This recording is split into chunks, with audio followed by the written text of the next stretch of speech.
வாழ்க்கை பாதையை மாற்றினாலும் விடாமுயற்சியுடன் செயல்பட்டால் வெற்றி நிச்சயம். வாங்க இந்த கதைக்குள்ளார போகலாம். சாரதா சாதாரண தினக்கூலி தொழிலாளியின் மகள். சாரதாவோட குடும்பத்தில் பார்த்தீங்கன்னா அவங்க அப்பா தினக்கூலி செய்கிறாரு. அவர் 2 நாளைக்கு மேலே லீவு போட்டார்னா ஒரு குடும்பத்தை நடத்துகிறதே ரொம்ப கஷ்டங்க. ஏன்னா அவங்க அப்பா சம்பாரிச்சிட்டு வர பணத்தை வச்சு தான் அவங்க எந்த ஒரு விஷயம்னாலும் வாங்க முடியும். அப்படிப்பட்ட குடும்பத்தில் சாரதா படிக்கணும் அப்படின்னா ரொம்ப கஷ்டம்தான். ஆனால் நம்ம கவர்மெண்ட் ஸ்கூல் இருக்கிறனால தான் அந்த வாய்ப்பு சாரதாவுக்கு கிடைச்சிது. கவர்மெண்ட் ஸ்கூலுன்றனால ஃபீஸ் நம்ம கட்ட வேண்டிய அவசியம் இல்லைங்க. அது மட்டும் இல்லை, மத்தியான உணவும் ஃப்ரீ அப்படிங்கறனால அவங்க குடும்பத்துல சாரதாவை படிக்க வச்சாங்க. சாரதா ரொம்ப கெட்டிக்காரி, படிப்புல ரொம்ப சூப்பரா படிப்பாங்க. நல்லா படிக்க ஆரம்பிச்ச உடனே அவங்க அப்பா அம்மாவுக்கு ரொம்ப சந்தோஷமாயிடுச்சு. நம்ம எவ்வளவு கஷ்டப்பட்டாலும் பரவாயில்ல, நம்ம பொண்ணை படிக்க வைக்கணும் அப்படின்ற எண்ணம் அவங்களுக்குள்ளார வர ஆரம்பிச்சது. ஆனாலும் குடும்ப சூழ்நிலையை மாத்த முடியல இல்லைங்களா? ஏன்னா அவங்க தினக்கூலி. சாரதா ரொம்பவே நல்லா படிப்பா. 12th நல்ல மார்க்கு, ரொம்ப நல்ல மார்க்கு. அப்படி இருக்கச்சில எல்லாருமே சொல்ற மாதிரி நான் டாக்டர் ஆக போறேன் அப்படின்னு அவளால சொல்ல முடியாது. ஏன்னா கொஞ்ச காலத்துக்கு முன்னாடி, அதாவது நீட் எக்ஸாம் வர்றதுக்கு முன்னாடி கூட ஏழைகளால டாக்டர் ஆக முடியும் அப்படின்ற நம்பிக்கை இருந்தது.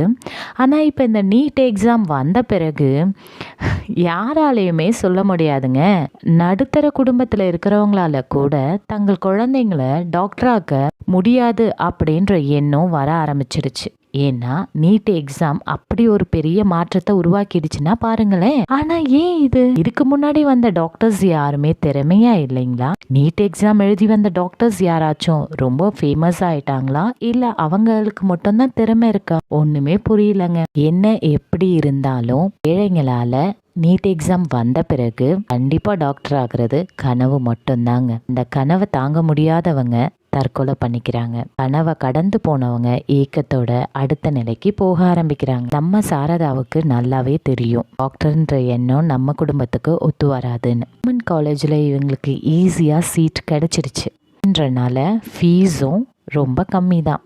அவங்க குடும்பத்தாலையும் அதை கட்ட முடிஞ்சது. என்னங்க, கிராமத்துல இருந்து அந்த கவர்மெண்ட் காலேஜுக்கு ரொம்ப தூரம் போகணும். ஒரு 2 மணி நேரம் பயணம் பண்ணணும்.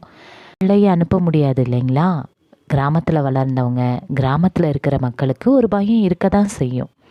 அதனால் சாட்சியில் விட்டு வெயிட் பண்ணி காலேஜில் இருந்து கூட்டிகிட்டு போனாங்க. தான் பொண்ணுக்காக காத்துட்டு இருந்த அந்த நேரத்தில் சாரதாவோட அவங்க அம்மா பூ வியாபாரம் பண்ணினாங்க. பக்கத்து வீட்டில் வீட்டு வேலை செய்ய ஆரம்பித்தாங்க. இதனால் அவங்களுக்கு பணமும் கிடைச்சிது. அந்த பணத்தை வச்சு தன்னுடைய பொண்ணோட படிப்புக்கு உதவியாக இருந்தது. வீட்டு பொருளாதாரத்தை பெருசாக நம்மளால் முன்னேற்ற முடியாது இல்லையா? இருந்தாலும் தான் பொண்ணோட படிப்புக்கு உதவியாக அந்த பணத்தை வச்சுக்கிட்டாங்க. சாரதாவுக்கு படிப்பு மட்டும்தாங்க வாழ்க்கையும் உலகமுமா மாறிடுச்சு. அவள் அருகில் இருக்கிற பொண்ணு பேங்கிங் எக்ஸாமுக்காக ப்ரிப்பேர் பண்ணிட்டு இருந்தாங்க. அந்த பொண்ணு படிக்கிறத சாரதா பார்த்து அவள் புக்கை லைட்டாக பார்த்துக்கிட்டே இருக்கும் பொழுது அந்த பொண்ணு பல டவுட்டில் இது எப்படிரா வரும், இது எப்படிரா இவங்க இப்படி சொல்கிறாங்க அப்படின்னு புலம்பிட்டு இருக்கும் பொழுது சாரதா அதை எடுத்து ரொம்ப எளிமையாக அந்த பொண்ணுக்கு சொல்லி கொடுத்தா. உடனே அந்த பொண்ணுக்கு ஈஸியாக புரிஞ்ச உடனே பரவாயில்லையே, நீ நல்லா சொல்லித்தரியே அப்படின்னு ரொம்ப சந்தோஷம். சரின்னு சொல்லிட்டு திருப்பி மற்ற நாளும் அவகிட்ட கொடுத்து அந்த புக்கெல்லாம் கொடுத்து இது எப்படி எனக்கு கொஞ்சம் சிம்பிளைஸ்ட் பண்ணி கொடு அப்படின்னு சொல்லி கேட்க ஆரம்பிச்சிட்டேன். கூடவே நம்ம சாரதாவும் படிக்க ஆரம்பிச்சிட்டாங்க. ஏன்னா படித்தாதானங்க அவங்களுக்கு எக்ஸ்பிளைன் பண்ண முடியும். சாரதாவுக்கு ஃப்ரீயாகவே அந்த பேங்கிங் எக்ஸாமுக்கான எல்லா நோட்ஸும் எல்லா புக்குமே இவளுக்கு கிடைக்க ஆரம்பிச்சிருச்சு. ஏன்னா இவ வழியா அவளுக்கு சொல்லி கொடுத்தாதான் அந்த பொண்ணுக்கு ரொம்ப ஈஸியா இருக்கு. அதனால அவங்க கோச்சிங் சென்டர்ல கொடுக்குற எல்லா மெட்டீரியல்ஸுமே கொண்டு வந்து சாரதா கிட்ட ஷேர் பண்ணி படிக்க ஆரம்பிச்சாங்க. 2 பேருமே படிக்க ஆரம்பிச்சாங்க. பேங்கிங் எக்ஸாம் டேட்டு அனௌன்ஸ்மெண்ட் பண்ணாங்க. சாரதாவும் பேங்கிங் எக்ஸாம்ல நல்ல மார்க் எடுத்து நல்ல பேங்க் ஆஃபீஸரா மாறிட்டாங்க நம்ம சாரதா. வாழ்க்கையில ஒரு வழியை மட்டும் மட்டுமே நம்பி அந்த வழி மூடிடுச்சு அப்படின்னா வாழ்க்கையே முடிச்சுக்கணும் அப்படின்னு நினைக்கிறது தப்பான விஷயம் தானே. நிறைய தடைகள் வந்தவங்க தங்க முயற்சியை மட்டும் விடாம அதை செஞ்சுக்கிட்டே இருந்தாங்கன்னா மிகப்பெரிய வெற்றி அடைவாங்க. சாதாரண வெற்றி இல்லைங்க, மிகப்பெரிய வெற்றி அடைவாங்க. அதுக்கு சிறந்த உதாரணம் தான் நம்ம சாரதாவுக்கு ஒரு தோழி இருந்தா, அவ பேரு சந்தியா. இவங்களோட நட்பை பத்தி அடுத்த பதிவுல பார்ப்போம்.